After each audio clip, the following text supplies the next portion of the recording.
ಮಂಗಳ.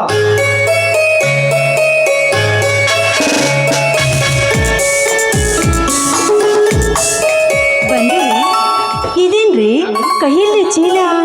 ಇದು ಭೂಮಿ ತಾಯಿ ನೀಡಿದ ನನಗೆ ಬಂಗಾರದ ಬೆಳಕನೆ, ತೆಗೆದುಕೋ. ಈ ವರ್ಷ ನೆಮ್ಮದಿಯಿಂದ ಬದುಕುವಂತಾಗಿದೆ ಈ ರೈತ.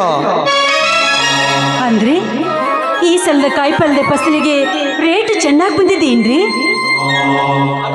ಅನ್ನೋದೇನಿದೆ ಮಂಗಳ, ಬದನೆಕಾಯಿ ಕೆಜಿಗೆ 80 ರೂಪಾಯಿ, ಚೌಳಿಕಾಯಿ 100 ರೂಪಾಯಿ, ಟೊಮಾಟೊ 150 ರೂಪಾಯಿ, ಹಸಿ ಮೆಣಸಿನಕಾಯಿ 120 ರೂಪಾಯಿ. ಇದರಂತೆ ಪ್ರತಿದಿನ 8,000 ರೂಪಾಯಿಗಳ ಗಳಿಕೆಯಂತೆ ಒಂದು ತಿಂಗಳದಾಗ ನಾನು ಸಾಹುಕಾರ ಆಗಿಬಿಡ್ತೀನಲ್ಲಿ.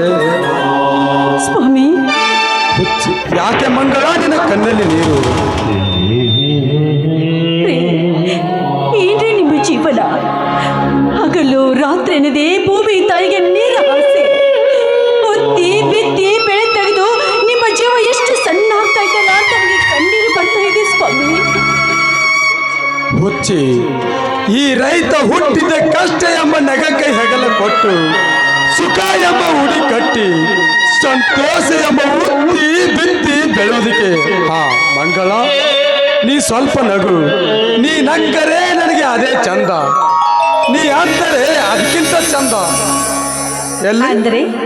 ಅಂದರೆ ಅಳುವಾಗ ನೀನು ಗುಲಾಬಿ ಹೂವಿನಂತೆ ಮುದ್ದಾಗಿ ಕಾಣಿಸ್ತಿಯಲ್ಲ, ಅದು ನನಗೆ ತುಂಬಾ ಇಷ್ಟ. ಸ್ವಾಮಿ, ನಿಮ್ಮಂಥ ಸುಂದರವಾದ ವ್ಯಕ್ತಿನ ನನ್ನ ಬಾಳಿನ ಶಕ್ತಿಯನ್ನಾಗಿ ಪಡೆದಿರುವ ನಾನೇ ಧನ್ಯ ಸ್ವಾಮಿ.